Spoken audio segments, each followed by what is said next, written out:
I know there's a place for me in your heart. I just have to find it. You don't have to, Dave. It's right here. Well, we'll get to that part. Oof. Oh, Oof. okay. Yeah, what's happening? Film friends and DC animated friends. Welcome to DC Fan-imated. I'm, of course, Dave the Film Junkie. With me, as always, Mr. Scott McClellan. How's it going? Yo, how we doing? We're hanging in there. We are hanging in there. I have a confession to make, Dave. Oh no. Let's starting off with a confession. I love it. Except for one detail that just apparently was dislodged like an acorn from a tree in the back of my brain. I didn't freaking remember this episode one bit. I'm with you. I'm actually with you. I didn't really remember this episode all that much, too. There were some things that I think when it came to the little final battle that started ringing bells, but that didn't ring bell. Really? There was one thing. There was one thing that I think about 10 minutes into the episode, I went, wait a minute. Isn't she? Yeah. That was the one thing that I went, why is this the one random thing I remember about this episode? Which, of course, is the big twist of the episode. The big twist, right? That happens. Yeah. I have issues with this episode. We're gonna need to talk about this episode. Okay. I have some thoughts, but it's gonna be one of those episodes that's gonna be like a therapy session with two of us. I'm just like, Dave, tell me what I'm feeling right now. Tell me how do you feel right now? Tell me about your mother. It's gonna be interesting because I rather enjoyed it, but then I'm like, ooh, this is gonna be one of those streams. Yeah, okay, I'm like, I enjoyed it, but then also I do have questions myself. So okay, but yes, guys, we're talking about obsession. And yeah, it was just last week. It was not a perfume. It was not a perfume. That's what it does seem like it would be, especially when we were talking about it last week. And then I took a gander at the thumbnail on Max, and of course, it just shows this, beautiful blonde, and it says obsession, and it's just like going, all right. It's just obviously had to do with something modeling and everything like that for sure. And then you started to read the description, and it kind of revealed that Toyman's the villain. And even then, I was just like, yeah, I got nothing. And I started the episode and went, and I still got nothing. Yeah, no, it starts off with like a little swimwear fashion show by LL Swimwear. It was nice to see Lana, as they pronounce it in this show. That's a weird choice. I'm not going to deny that I find we've said that before. It's like Lana. We've been going by Lana for so long. I know it's kind of like Kara instead of Kara. Yeah, what's up with these guys? It's the way they pronounce the A. Yeah, Hooked on phonics worked for me. But that was nice to see Lana again. Yeah. We hadn't seen. I mean, this is her third appearance in the series so far, because we had the episode where she, originally appeared. I'm blanking on the title of that episode. Well, wait a minute. Technically, we saw her last week. Did we? Wasn't she part of? Yes, she was in the episode of all the kids, the Back in Time episode on Smallville. Oh, okay. Yes, technically you are correct. I that's a TKO. I give it to you. I give it to you there. I was thinking of Growing Up Lana. Yeah. It totally hit me right now to think. I was like, wait a minute. Technically, we saw younger Lana. So if I take you on that, then technically this is her fifth appearance, because then we have to go back to her appearance of young Lana in Last Son of Krypton Part 2. There you go. Okay, so all right, okay. Third appearance of modern day Lana. There you go. Fifth appearance of Lana, overall. Okay. Overall. The floor is yours, sir. You stand corrected. Yes. And go ahead and exit out and come back in. Man, it's been such a long time since that's happened. I know. Man, it happens though. But Anyways, I'll say hi to, we got Kings right here. I mean, you really want to know where Ryan's at, but good to see you, King. And then, of course, we got Critic Chris. Good to see you, too. So thank you guys for joining. Welcome back. Well, I was just like, it's like a good solid like 2 or 3 weeks. I mean, Yeah, it was like probably about 3 weeks that you didn't like start pixelating like crazy, but hopefully that'll be the only time. But yeah, I was like, holy shit. Yeah, because I was like, yeah, when was the last time we saw her? Wait a minute. Technically last last week. week. He was like, geez, yeah, she was there when it came to the flashback. Well, not flashback, but the travel back in time kind of thing. So, but yeah, we see her, and then of course we have Clark and Jimmy that are here at this fashion show, No and Lois. I realized there's like no Lois in this episode. Okay. yeah, no Lois, just them, and then naturally we're hearing about Darcy Mason. Darcy Mason, who is supposed to be like this, just this ultimate model that's going to be showing up. And well, let's face it, Clark was kind of taken Yeah. by her. Okay, so it was weird how that went down on the show because Jimmy kind of points it out Yeah. and he's looking, but is Clark really? Like I wasn't really Wait a minute. It just kind of hit me. what? Did Clark know that she ends up being a robot? See, no, because I don't think he would have, Yeah, probably not. he wouldn't have X-ray, he I'm wouldn't not, have done the okay, X-ray so vision thing. this is where my He's brain, not you, Dave. He's not you. I'm just saying. yeah, If because my brain went to maybe he was, checking out what was underneath because that bathing suit. that's what you would do, Dave. You would do it too. Don't lie. Don't lie. Not If you had the ability, you might be like, well, what's going on underneath all that? But then all of a sudden you look a little too hard and you see, whoa, that's not, that's normal metal. Yeah, there's like circuitry and all this kind of shit going on there. Yeah, but yeah, maybe I don't know. Maybe he was just he just thought she was freaking gorgeous, which Well, yeah, I'll be honest, didn't really do it for me yeah, personally. No, and we've joked about how like we yeah, did find certain characters in these shows like attractive. attractive, yeah. She didn't do it for me at all. Okay, she didn't do it for you. Oh man, but and then so then of course when all this is happening, they're taking pictures and all this stuff, and we get this little toy boat that just shows up because it's on the water, of course, that this Right. whole thing is taking place. And so this little toy boat shows up, and then we've got these robots that come out, basically giant life-size figurines. Did you find it kind of funny that there was a cowboy and a spaceman? I noticed that little Infinity detail. and beyond. Yeah, exactly. Like I'm going like, You are a oh, toy. yeah. So two of them, one of them's a cowboy and one of them is a spaceman, and then the other one's like a knight or something like that. But it was just like when I was, watching this scene and I was typing out, I was like, I see what they kind of did there. They were like, hey, these are like, it's a Toyman, so let's make the two of the giant robot toys be a cowboy and a spaceman. So I Well, was like, Dave, I just want you to know you've got a friend in me. yes, there you go. You got a friend in me. Yeah. Is Uh, that your Randy Newman? that's my Randy Newman. I was Okay. trying my best. That was right off the cuff right there. Hopefully I kind of nailed it. You got it. You got it a little bit. I put that little bit in my voice right there. I mean, he's let's face it, that dude, he's created some classic songs, especially for movies, for sure. Yes, very much so. Yes. So of course, all hell ensues, and they're going after Darcy, and then of course, Clark changes. He finds a tent. Good for him. We see that awesome like silhouette of the changing of the clothes. It was very dramatic. It has to be dramatic when it's only a silhouette. You have to do it. You have to make it dramatic. But yeah, you're right. It's definitely that. But and then somebody in the chat was talking about how we were talking about the Back to the Future animated series and how like Jimmy's voice is Marty McFly, Marty McFly, which was a crazy little thing that was like, whoa. But yeah, thank you again for pointing that out, Critic Chris, that's out there.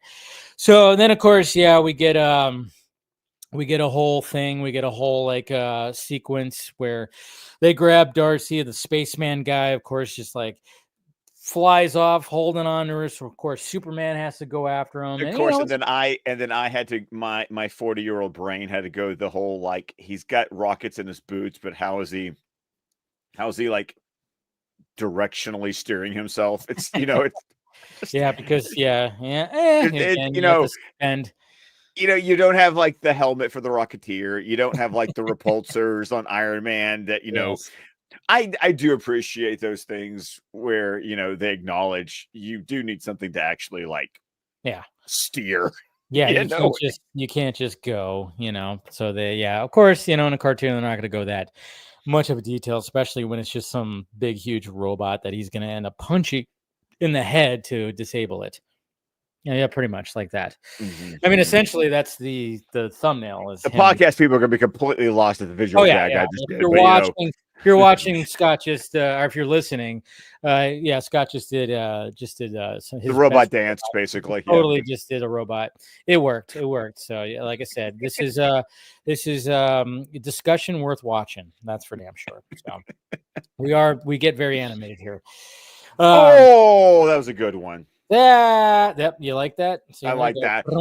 That was a solid dad joke. I See, give you, we get yeah. very animated here. Get it, guys? Uh, Anime. with All right. a chink. Yeah. Okay. There we go. But yeah, so we have of course, he rescues Darcy, and then of course when we get back to the Toyman's hideout, I love it how the cowboy walks in with like holding on to his His head. head. I know.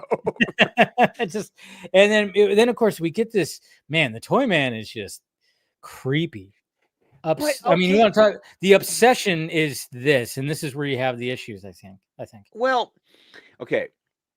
When we go back to Toyman's first appearance, when his entire motivation was going after Bruno Mannheim Yeah. because Mannheim ruined his father, Yeah.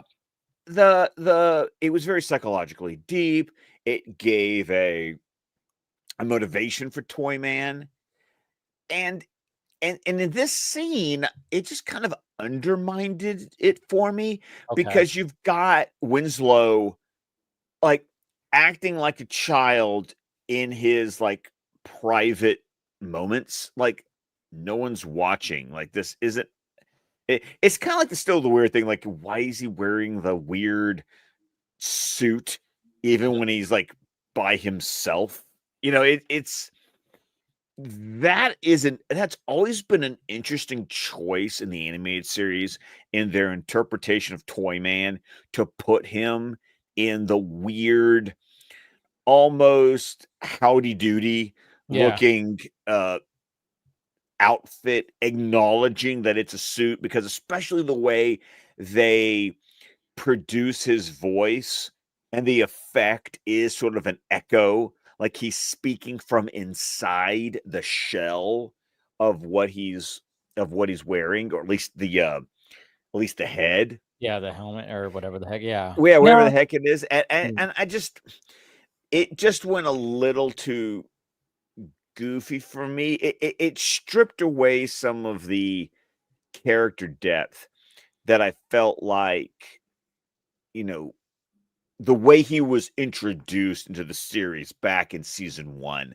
No, I I get what you're saying. Yeah, I just it was a little ridiculous. And I think overall that's what gets me about this episode in its entirety Yeah. is just it it's just a bridge too far. It just goes a little ridiculous for Yeah. I me. mean, I think like they were really trying to hit that he, because I mean, it's titled Obsession. So obviously he's obsessed, and maybe he's just gotten to the point where he's so obsessed of like being this character that he doesn't even want to take that off when he's on his alone time. But yeah, they really make him to be such a creep. Right, and creep is okay. I Yeah. could go with creep. I Yeah. mean, the episode is called Obsession. Hmm. It gets really creepy when you really understand what the obsession is. Yeah. I mean, you've got a little bit of weird science. You got a little bit of mannequin. I don't know why I'm just referencing 80s movies right now, but there was a. It does feel very kind of 80s though. It does feel kind of 80s. And like I said, it's just this, you know, what was it about the 80s that you had these Yeah. movies with, it's almost John Hughesian in the way that it's like you've got this man who's obsessed over a female who is not real, and that in this case, kind of like Weird Science, Yeah. they create the Yeah. woman, and then so I get the obsession part there, but the acting like a child part is where it's like, no, go full creep on Yeah. me. Like that would work. But the weird, like I'm riding the bouncy horse, shooting my pop guns, Yeah. when there's nobody in the room. It seems like that they were really trying to emphasize the Toyman aspect of this big time, because there's actually Yes. something that I'm going to mention when we get to it that I Okay. kind of went like, hello. But yeah, so it was kind of funny where like, the cowboy is just like, and then he's literally like nodding his head as he's holding it. But then of course they got the sweatshirt, and then of course we get the creepy, smelling of the sweat of the sweatshirt that they Has pulled. to smell like anything. How do you Perfume, know? perfume. I can say perfume, but it's not Yeah, like once you know the twist, it's not like she has a natural scent. I there's mean, no it's not like pheromones. me huffing babies Yeah, because yeah, that's a thing. there's nothing. I'm Yeah, just so that is a little interesting choice that they decided to do right there. yeah. Um, yeah. So then of course we get to Clark. Well, the key falls out to. So is she in a hotel suite, or is this her apartment? Okay. Because they said Ridgemont Room 1002. Yeah, that just sounds like a suite, right? That sounds like a And suite. and then the key has that little, room number on it. Right. But So then when you it's get in there, she has like a big poster of herself, and I don't know. right, it's decorated. Yeah, It's personalized, unlike you would expect from, you know, a hotel, suite kind of deal. Because I mean, she's a model. She'd be traveling all over the place. So it's not like this would be a permanent residence. So yeah, it doesn't quite jive. yeah, Like, yeah, but yeah, I interpret it as a hotel suite. yeah. And then Clark shows up, knocks on the door, no answer. So he decides, all right, well, I'm gonna climb out this window, Okay, fly my way over. that was kind of fun because Yeah, we almost never get to see Clark fly.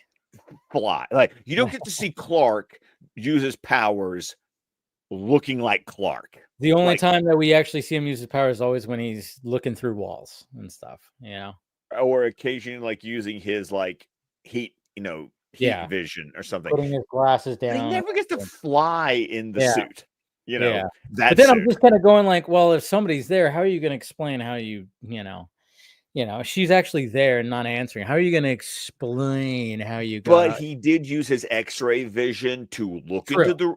into the suite, and Yeah, it was clearly empty true.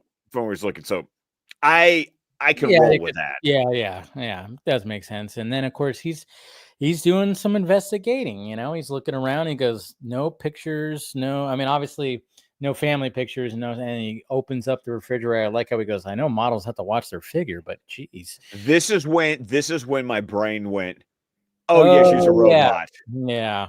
And Now, then of course, once again, why I remember that, I have no idea because I remember nothing else about this episode, but that I remembered for some reason.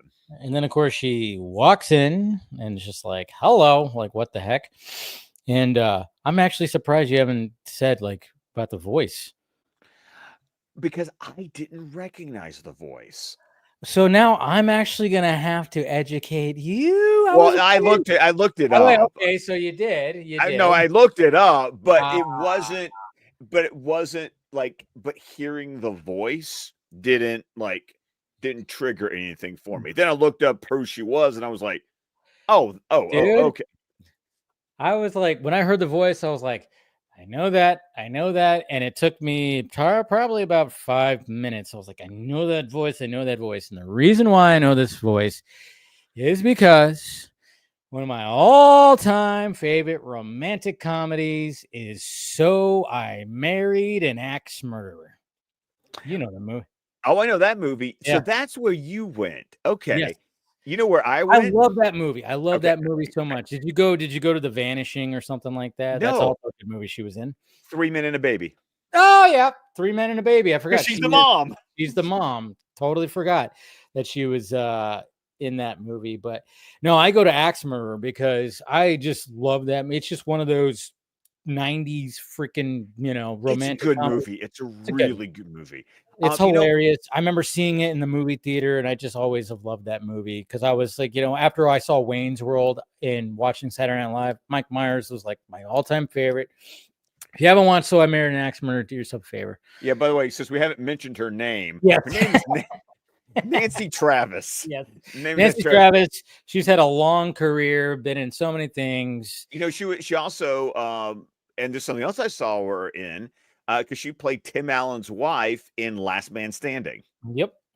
Still looking great. Always had a little crush on her, but she just had like that. When I first heard the voice of Darcy, I was going, it was bothering me. I was like going, and as it kept going on, I'm like, oh, I could hear there's something about that cadence. There's something in there. I'm going, I know it.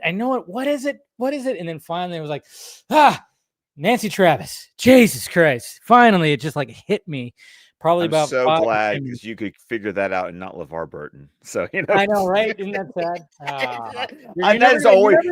You're never gonna forgive me for that. I'm never gonna let that one go. I'm gonna be like a wife. I'm never gonna let you forget that. I will always bring that up. It's fine because you can, and if anybody wants to go back and watch that, but I mean, I literally walk off camera because I was you do the amount of cursing that you did that because I knew I recognized the voice, and then all of a sudden it was like, oh Jesus Christ, I mean, come on, how do you not? I mean, I watched Next Generation, but the fact that I grew up, I was a kid reading Rainbow, how do you it's like I was so disappointed. That will always be the lemon juice in your paper cut. That's always gonna be. But but once again, I love these episodes when you totally recognized the person, and I was just like, yeah, I'm gonna have to wait till the end credits. I have no idea who this is. No, that was good. I was waiting for you to be like, do you know who the voice was? And I was gonna be like, well, Scott. But yeah, the fact that because you didn't recognize it at No, first. I did not. I have to say, yeah. Yeah. But yeah, good old Nancy Travis, great. Fantastic. Like I said, numerous movies. And like I said, if you haven't watched The Vanishing, have you ever seen The Vanishing with Jeff Bridges?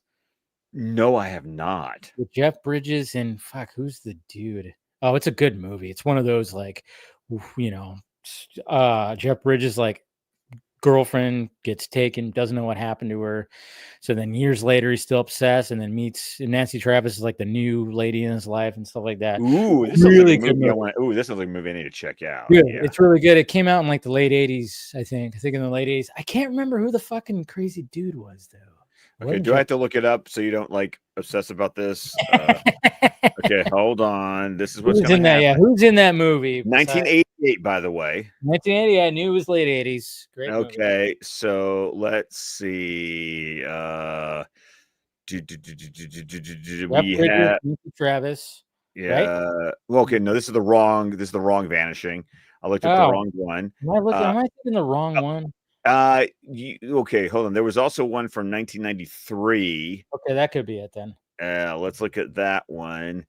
Oh, it's 1993 you're thinking of. Okay. So so that Kiefer Sutherland. Kiefer Sutherland. Oh, there it is. And you know who else was in this movie? Sandra Bullock. Sandra Bullock's in that. She plays the original, the one that goes missing. Okay. Yeah, good movie. Great movie. Check it out. Really good movie.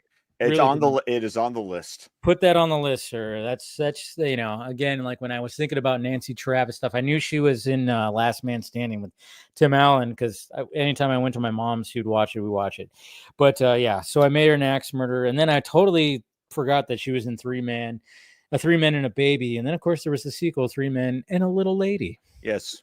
The sequel, which nobody really talks about the sequel, but they had to do a sequel because hey, it was that the first 80s movie. Well, the first movie was the highest grossing movie of 1987. So crazy. I know. It beat out Fatal Attraction in the box office. I mean, I could see that because you got an R-rated, erotic thriller, and then you got PG-13. You got Steve Guttenberg, Tom Selleck, Ted Danson. I mean, that was a cast, man. That was a cast. I mean, when you're gonna have like Three Men and a Baby, and of course you have these three bachelors, like, man, we're going off on a tangent on this shit, and I love it. I fucking love it. But I mean, but yeah, it was just one of those feel-good movies of like, of these three bachelor types. And it was like back in the 80s, those guys were the guys. They were the guys. I mean, Tom Selleck was a dude. Like powerhouse. Oh man. Magnum PI. Yeah, Steve Guttenberg was in Cocoon and all the Police Academy movies. Ted Danson had Cheers. I mean, it was just they star really power. It was star power. I mean, that's the way it was back in those days, and that's what you don't really get that nowadays so much, and that's what sucks. Anyways, back to the episode. I don't know. I think that discussion was more interesting than the episode. Not gonna lie. Yeah, I'm in that. Because next, Superman fights a big, huge kangaroo. Okay, that was funny. and let me explain why I thought the kangaroo was funny. Why? Because I love first how it has like the little you remember the little door on the back of Mr. Potato Head where you stored all the parts, all the expressions and the eyes and the ears and everything, and all that shit. Yeah. So the kangaroo, it's a wind-up kangaroo. I love the fact that it's got the little wind-up thing in the back. It's got, of course, got the boxing gloves like it's a freaking Looney Tunes cartoon, and then the marsupial pouch actually like opens up like that door on Mr. Potato Head, and that's where it shoots out the little it almost could have been like a Chinese finger puzzle that wraps Superman up. But then once I love the fact that then that's also where the kangaroo grabs Darcy and like shoves her in. Like I like how it had like two functions. Like I appreciated the boxing kangaroo. Not gonna lie. Plus the fact I swear I've seen that Looney Tunes episode. It might have been a Sylvester and Tweety episode. I'm not sure. Yeah, there was a boxing kangaroo. I think it was Sylvester. Was it? Or was it what? No, it wasn't Wile E. Coyote. No, it wasn't Wile E. Coyote because that was only just Wiley and Roadrunner. They never really crossed. They never really had any.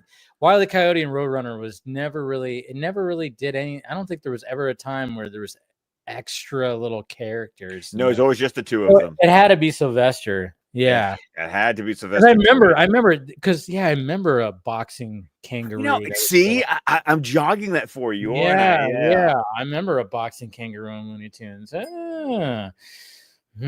Yeah, now we're going on so many tangents here. I love it. That just shows you that maybe the episode wasn't as interesting as I originally thought. By the way, guys, if you haven't figured this out after 3.5 years, the more tangents we go on, the more we want to talk about something else besides the episode we watch. And then, of course, they do that whole thing where it's like, you got this rich, snarky woman who parks in a no parking zone. And then, after a thing that happens, the fact that it's like, because there was like something else that was it not just because, well, first off, when the whole thing is happening, we do see Darcy. I'm thinking of freaking Married with Children. Marcy Darcy. Anyways, she trips over and hits her head on, something. So you kind of like a fixture, but smashes through it like a real person would be dead. Right. Yeah. And as soon as she did that, I went, yep, there it is. There it is. I started going, I was like, and it kind of like hit me too. I was like, wait a minute. But then of course, yeah, we do that whole thing where it just lands on the car, you know, that it was very Looney Tune-esque, I guess you could say. Well, it's also got like you got the you know, like you said, you got the old entitled rich woman. It's like I can park wherever I want. Well, screw you, lady. Yeah. You're gonna have a giant kangaroo fall in your car. You know, But then it's we got this is where I kind of went the helicopter. the helicopter. Okay. Okay, the helicopter, it's like it's a toy helicopter that's just flying around Metropolis that's looking at this. I'm like, guys, that stands out. Like, I mean, it's like yellow and red. With a What big are we smiley doing? face on his front. Yes. You know, I'm like, is nobody going, what the fuck? Like, well, what do we that's probably not right. And we live in Metropolis. This thing, if anything, Superman's gonna send that into the river, you know, at one point. That's gonna end like up everything. at the bottom of the And by the way, it does end up in the river. So there yeah, you go. exactly. Yeah, so I was just like, I'm like, hey, this is standing out. Like, what are we doing here, folks? You know, but it was just kind of funny. It was like, you could have put him on like another balcony and just been looking through binoculars. But I mean, that stands out so much. And he's trying to keep a low profile. That's not the way to do it, brother. Not the way to do it. But he's obsessed, Dave. They He's are like obsessed. emphasizing the Toyman so much in this. So episode. once again, it was just so not necessary. It wasn't necessary. It was That not part was necessary. not necessary in my. Yeah, I was like, that's going like way too much. Now, however, I want to give credit because I love how they still don't reveal that Darcy is a robot. Yeah, You just they do a think good maybe that you think she got like this nasty scar cut from smashing her face into whatever it was. But the fact that the episode started off with the robot with Woody, Buzz, and the Shining Knight to kidnap her, at least that already establishes the fact that Toyman is building androids. Like, Yeah. so when Darcy gets revealed to be one of these living dolls, you know, And I like how they reveal it too at Lana's yes, office. that's That was good. cool. Yeah. You know, Because, you know, we're showing Lana, and I'm calling her Lana. I don't care. When we see her, and I like how she's just, you know, signing things, doing, and then she talks to herself like, you work too hard, girl. And I'm like, that's a working girl right there. That's what I like about Lana. She takes her craft seriously. And then she walks out and she sees like a door open at the end of the hall. And then, of course, we see Darcy in there. And, you know, she's repairing. That's when we first see that. And it's like, it reminds me of a little bit of like, what was that fucking, it was a show based off of it with robots. And then there was an old movie. It's based off the old movie. Come Westworld? on. Westworld. Jesus Christ. That's like, dude, where are you going with this? No, I totally was just like, what the fuck? And because I remember the old Yul Brenner fucking, you know, Westworld, where it's just you see the face, you know, the robotic face and stuff like that. So yeah, it's kind of like that a little bit. You know what I thought about was I thought about the first Terminator movie with him, like, you know, fixing himself in like the blood and like he has to pop the eyeball out to, you know, to repair it. That's why he's wearing the sunglasses because he's got like the one red eye, you know. So beautiful. That scene is so, I mean, you watch it and you go, yeah, it looks fake as fuck, but it's so good. The way, especially back in what, 83, 82, 83, 84. 84. I mean, and this is James Cameron, like just being introduced. Again, we're going off on tangent here. But it's just the fact that it's like when you watch that now, you go, oh yeah, I see how they did that. But then you appreciate it because it's like, yeah, look at that, what they did back. Imagine watching that back in 84 going, what the fuck? And then it's cut so well, the whole scene and everything. And yeah, but you watch it now and say, yeah, it looks fake as hell, but it adds to the creepy factor in my opinion. It does add to the creepy factor. You know, even Westworld was able to, like, you know, they would have with their heads would like, you know, faces would come off. Yeah, faces would come off and split apart. Yeah, it's that's what it. Yeah. It's crazy. Yeah. So you're right. It's a great reveal. I think it's interesting that she's got. I had to laugh though. She has a blowtorch and a flathead screwdriver. Yeah. You know, all you need. it's all you need. I think when they were like animated in the episode, they were just kind of going like, well, we don't. What would be like the way that she would be? We can't do Terminator. We can't just like have her just like do some like things with a little razor or something like that, a little razor blade or something. They can't do something like that. So let's just do a blowtorch and just a screwdriver, because anytime you need tools, you think about a screwdriver. The only thing that's missing is the duct tape. Yeah, right. Might as well just done that. Just taped it right up. I mean, they could have went as far as like getting a staple gun and just. Oh, that's a good one. And now I'm thinking about the finale of the Penguin. Okay. Yep. And that's probably why my brain went there. That's probably why my brain went there, because I was like, and I even just thought about that, and thank you for actually reminding me. I'm like, why did I go to the staple gun? What did I just watch recently that somebody used a staple gun? There it is right there. The finale of the Penguin, when with that stab wound that he got. You can't go wrong with a little, staple gun when that happens, I guess. Absolutely not. It does a body good. It's a trope that's there, although a staple gun in Home Alone 2, not so great. Not so great. No. Hilarious, but not great. It's Christmas season, guys. Can't wait to start watching the more Christmas movies. Anyways, so then we get that reveal, and then of course, but then you kind of go like, well, okay, well, what's gonna happen here? Is she gonna be like, say, help me, Lana? Nope.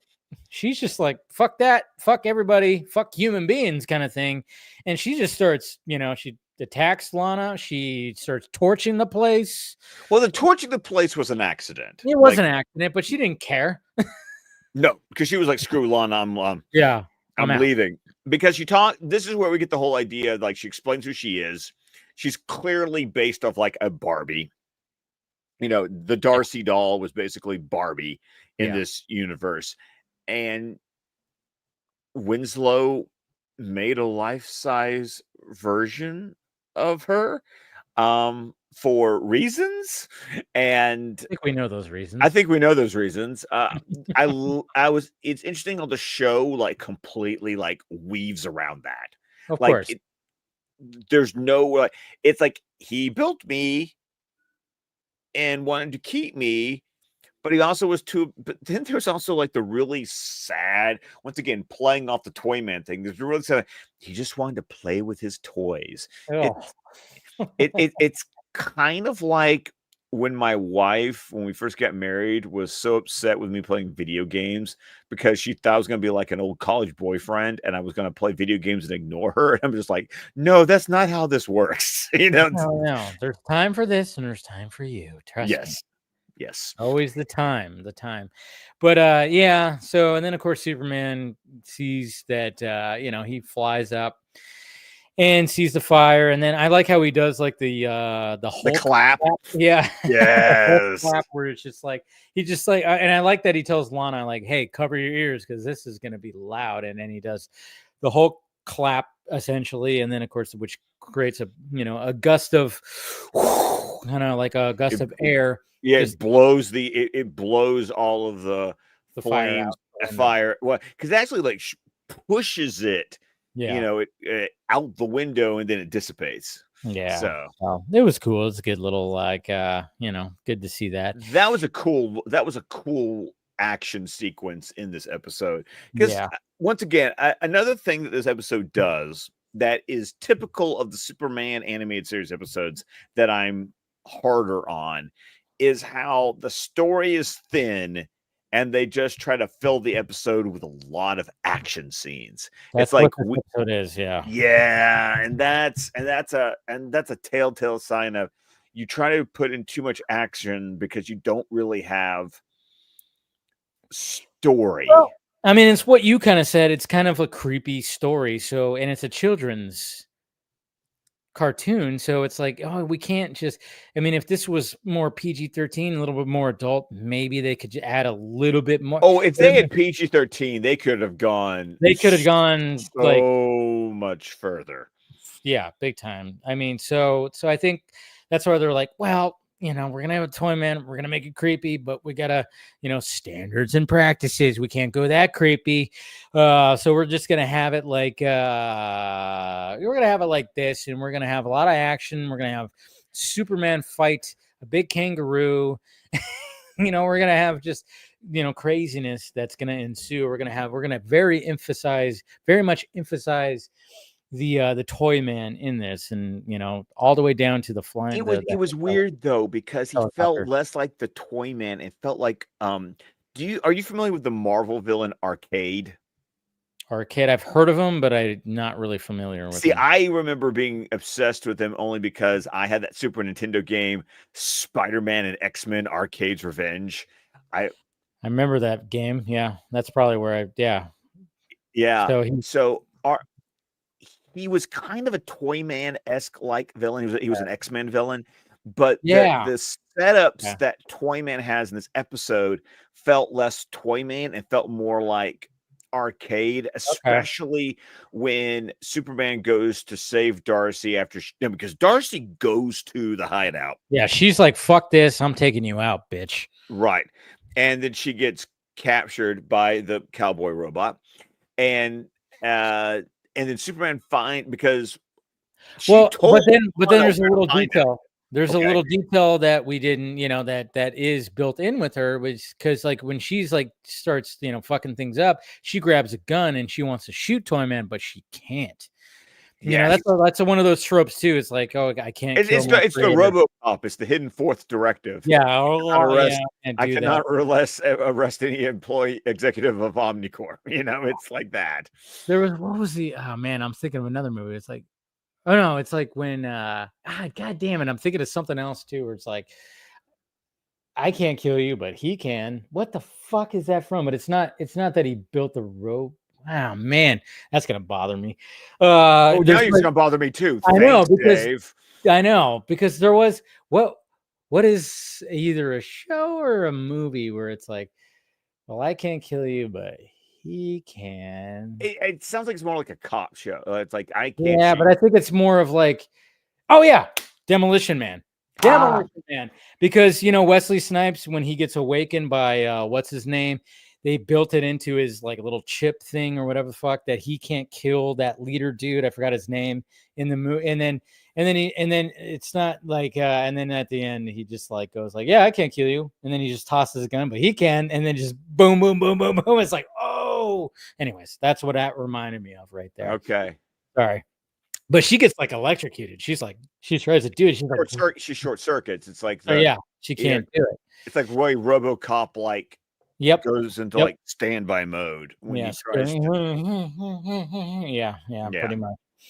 And then that's where we get that More line. 80s references. We're making Oh, so many dude. 80s Well, this references. is pretty 80s kind of material we're talking It about here. really is. It really is. But that is, yeah, you bring that point up. But what I was getting to before you brought that, which is a good point, I'm glad you Yeah. interrupted me and brought that up. But what made me think of Arcade versus Toyman was when Toyman basically has like that life size video game where it's like the fighting game, but Superman is fighting like Death Fist Ninja. That was it. Cool. I was like, yeah, put him in a video game. Why not? I rolled my eyes, honestly. yeah. See, that's where I was like, why not? See, this is where we're different because like you rolled your eyes and I was like, fuck yeah, man. Why not? Because okay, so first off, what I like too is like, I mean, obviously we got that line that I said at the beginning because when she gets, you know, she short circuits because she can't kill him, and then he says that line. I know there's a place for me in your heart. I just have to find it. And he has a drill, which is creepy as all hell. And then of course when Superman shows up and it's like, and then the other robots are like, "Who are you, friend or foe? Friend or foe? Friend or foe?" And then he just obliterates those, and he goes, and he just flies by. He goes, "Foe." So good. Come on, that was so good right there. And but then he's obviously changed Darcy's outfit. Yep. Do with that what you will, and put her in a bathing suit, and then put her in her original packaging. Oh yeah. Oh yeah. This is where we come in right here. Oh boy. Yeah, and we get that little creepy little freaking smile on his. Yeah. Well, I built her, and she's mine. Yeah. There she is. Let's play. Once again, there's so many opportunities to go So why don't we settle more? And Right? it's 22 minutes in the Saturday morning cartoon, so we can't. Exactly. Can't do it. And I like how he's sitting in a big high chair. Yes. I don't think you have a choice. But then you know what? I don't know. I kind of dug this right here. I'm like Superman in like a live action video game. I kind of dug. That looks a little bit like Tron. You won't find this in the stores. A little bit. We got some cool little music, you know. Come on. Yeah, that's definitely got some of that 90s video game music sound to it. And then I like how they're like as if Superman's gonna die or something. And he's got the creepy dolls around him, like a Raggedy Ann type. Whoa. It's like, and this thing is and this goes back to the whole like it's a hologram. It pretty much is. And it's like, okay, so explain to me hard light, like how you doing hard light to where the light is actually like. Because he's a creepy, brilliant person, Scott. Okay. Wait a minute. His health bar was already down. How did it get bigger again? Continuity. Okay. He charged up. He found one of those suitcases that have a cross on it. But see, I love how Superman was like, "Hey, bring it on!" Like Morpheus. What's he doing? What's he doing? Yeah, I like this because Superman's figuring out the moves. No, that's a cool part of the episode because once again, it allows man, as interpreted in this series, to be a very intelligent hero, and that he does have the idea of, oh, remember, this bot has a pattern. Yeah. And he even does the cocky, like, I'm going to fold my arms and dodge. Yeah, when this Superman, when Tim Daly Superman crosses his arms, you're done for. You're totally done for. Zaps him. Yep, time to come out. It's time for us to go. Jeez. And it's always that little man syndrome. It's like, what was that? There's that helicopter. Yeah, your favorite part. It's funny because I'm pretty sure I had that helicopter when I was like 3, 4, something similar to it. Because my dad was a helicopter pilot, so I know I probably did. From now on, we'll always be together. Always be together. Always. I like how she still has the scar. And she was like, that's it. I can't kill you, but I'm going to take this down. Which, of course, is a way of saying, I can kill you. Yeah. Okay. The staggered close-up, like the staggered zoom in was kind of a fun little effect there. Took in the entire bay. Police have found no sign of supermodel Darcy Mason or her captain. Man, and then this was kind of funny right here because the portable TV, the portable TVs. That was the thing. Remember those? Everybody was like, "Oh, so cool." And then this right here, where like the guy's like, "I'll get this for you, ma'am." Yeah. So I guess we can assume that the Toyman is in there. That's okay. I was going to ask you because that's what I assumed. Yeah. I assumed that Winslow is in that suitcase. He totally is that. He's totally. There's no way that he's not. Because otherwise, there's absolutely no explanation of why that trunk should weigh as much as it does.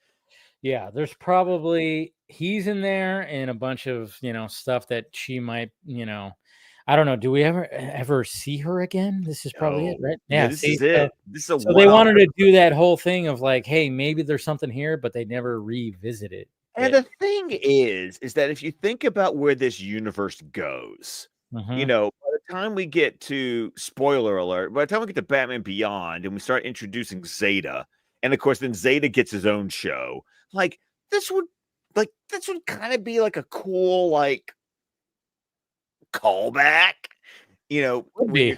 Definitely would be. Yeah, it doesn't happen, but in my mind, it's like, it's not like they've done wild callbacks before. I Yeah. mean, we I think, talk. yeah, we always talk about what do they call these kind of endings, where it's like, somebody lives or something like that. I thought you had like a term for it or something like that. It's what do they call that kind of ending where it's like, oh, you thought like when Mr. Freeze, oh, is he dead? And then all of a sudden we see him, he's like, or Croc is walking on the bottom of the river because he's not dead. What do they call that term? You had something for it. I've always just called it the Twilight Zone ending. Okay. Yeah, it's kind of like that, but I thought there was like an actual term for it. There probably is an actual term, but I don't know because it's. But you're right. It's like the Twilight Zone ending where it's like, hey, there could be more here. We'll see. And I think that's what they wanted to do. Is like, yeah, there could be something here. Because it's not exactly. It's not technically a cliffhanger. Like that's not. No, but. No. But it's something where they maybe thought, hey, we'll leave it open just in case we want to. And, like you said, there's nothing. There's nothing. Yeah. She's just out there. Maybe she has a whole island. She's just building fucking crazy robotic toys and whatever the fuck. I don't know. maybe she ends up turning into Joan Cusack in the movie Toys with Robin Williams. Have you seen Of that course, movie? that was a messed up movie. Dude, that movie's messed. Dude, oh. I love that movie. That movie was a bomb back then. Oh yeah, and I can tell. It's one of those movies that you can see why the general audience just like did not like didn't resonate with it at all. Didn't resonate because it is bonkers. It is out there. It's out there, but I remember when we rented that one Friday, one weekend. We rented that. I loved that because I was always anything Robin Williams. I was like, bring it on. And I remember watching that. And then when it was like on HBO or whatever the fuck, I would watch it all the time. I loved that movie. And I think it kind of became a cult classic a little bit. But I mean, if you want to. But I don't think it stayed. I think it didn't really. It hasn't had the staying power, though. No, it doesn't. But man, I don't know. It holds a special place in my heart. Oh, I get it. Yeah, because I always wanted to be like LL Cool J's character, where he just like hid in plain sight. I was so obsessed with like how he just I would hide, and I would do that to like my family when I was a kid. I remember specifically, and I'm bringing it back. We had a couch that I knew I could hide in. And I remember one time I hid in this couch. They had the cushions. I can remember the couch. And I was little enough. This was, 1993, 94, whatever the fuck. And I remember one time I like decided to hide in the couch. And I was perfectly where the couch was still good. And I was like sprawled out. And my brother came home. I was hiding for probably about a good half an hour. And my brother came home. He sat down on the couch. And I waited. And I waited. And then finally I was like, gonna make my move, and I fucking went like that, scared the shit out of him, Scott. It was so great. And I was inspired by LL Cool J's character in Toys. I wonder if my brother even remembers that. Probably doesn't. No, I was very good at hiding when I was a kid. And you're so little, I was small. And it just, I fit perfectly. Like, it was so like, I remember this, like just coming back to me right now, just the way that I positioned myself in this couch that we got from my grandma. And it's just the way that I just fit so perfectly. And I waited because I knew my brother was coming home at this time and he was going to sit down and watch TV. I waited for like a half an hour just in this position, and I scared the shit out of him. It was so great. That's great. Anyways, guys, there is Obsession. We went off on a lot of tangents, which, always fun to go off on tangents, which kind of shows you that, story was kind of, it was kind of, but I think I did appreciate it more than Scott did, for sure. But hey, this is what's great about these discussions about these episodes is, we'd go off on these tangents and, we find a little bit more of appreciation, and kudos to Nancy Travis, who, like I said, after watching, So I Married an Axe Murderer, which I love. And if you haven't seen it yet, do yourself a favor. Always had a little crush on her when, after that movie. So she's a beautiful woman, I think. Always loved the curly hair. Oh, I'm a curly hair guy. I don't know if you are, but It depends. Yeah, I always thought I liked her curly hair. I don't know. There's just something about curly hair sometimes. But yeah, if you haven't watched that. But yeah, great episode. But what do we got next week? Okay. Uh-oh. I know. One of those again? One of those again. Yeah. Okay. Next episode, folks, make sure you tune in and watch Little Big Head Man. Little Big Head Man. I have fucking no idea. Oh, I know. As soon as I saw the title, I was like, I know exactly what episode this is. This is actually the episode that I mistook a season 2 episode for. When we watched it, I went, "Oh wait, I love this episode." Oh, it's the other episode that I'm thinking of, and the episode I was thinking of was Little Big Head Man. I just looked at the thumbnail. Yep, I remember this episode. Oh yeah, I remember this episode. Let's just say it's one of those. Hey, we're gonna take two villains and put them together. Yep.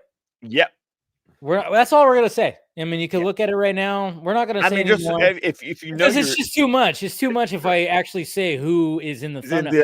Yeah. Good for Max. They actually went, "Hey, this is what this one's about," and then I'm like, "Oh yeah, I remember this." Okay, anyways, a little hint right there. But should be a fun one to revisit because I'm trying to remember aspects of this episode, but it's foggy. It's definitely foggy. The specifics of the episode, I know who the villains are. Yeah. And I remember my general impression. I also remember, I think they did commentary on this one on the DVD box set. Yeah, it's probably a good one to do. Yeah. And it was one of those commentaries where they were like, yeah, this didn't work the way we thought it was going to. And that's something I always loved about when you got Bruce Timm, when you got Alan Burnett, when you got Paul Dini. I love the fact that they didn't shy away from doing commentaries of the episodes that we were like, yeah, this one didn't work like we thought it would. Well, that's great. I mean, you have to be critical about your work. I mean, at the time it was like, yeah, we're doing this, and it aired, people watched it, and fucking age, look at it in 2024, we're gonna talk about it. That's right, people still talk about this stuff. So all right, yeah, Little Big Head right there. We're gonna be watching. That's what it was called, right? Little Big Head Man. Little Big Head Man. That's right. I forgot the man part of it. But yeah, like I said, if you guys watch it or even just look at the thumbnail for Max, you'll be like, oh, that's who we're talking about right there. Quite the pairing. Yes. Quite the pairing when it comes to Superman villains. So we'll go ahead and check that out next week, guys. And we'll be back here and hopefully.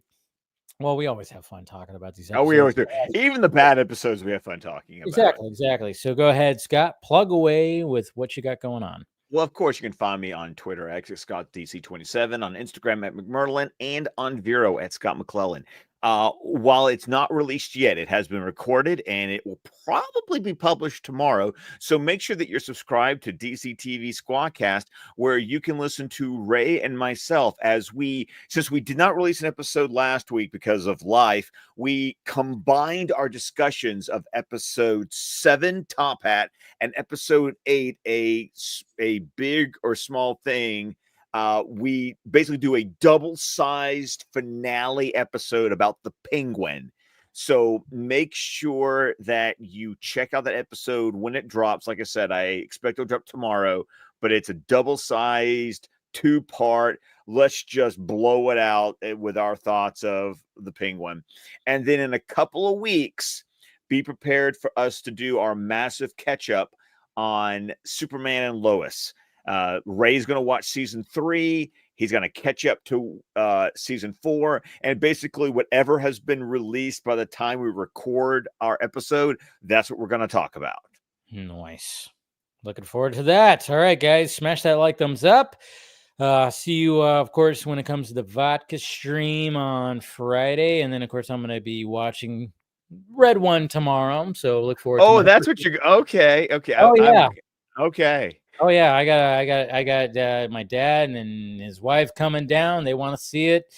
we're all going to be get some dinner and go watch it and see what happens when it comes to that. So look forward to that. And we love you and see you next week, of course, when it comes to DC Fan-imated, when it comes to Little Big Head Man.